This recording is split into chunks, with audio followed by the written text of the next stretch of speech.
అమల ఇంటి ముందు ఒక బావి ఉంది.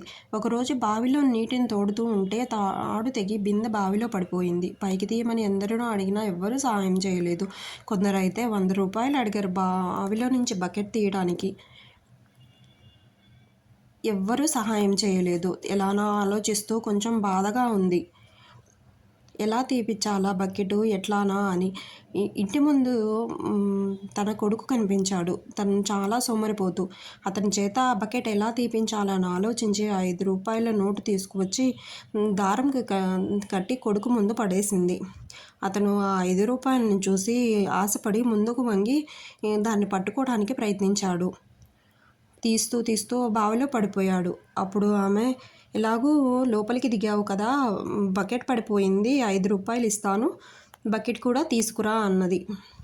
అతను 5 రూపాయలు వస్తాయి కదా ఫ్రీగా అనుకుని బకెట్ తీసి వాళ్ళ అమ్మకు అందించాడు.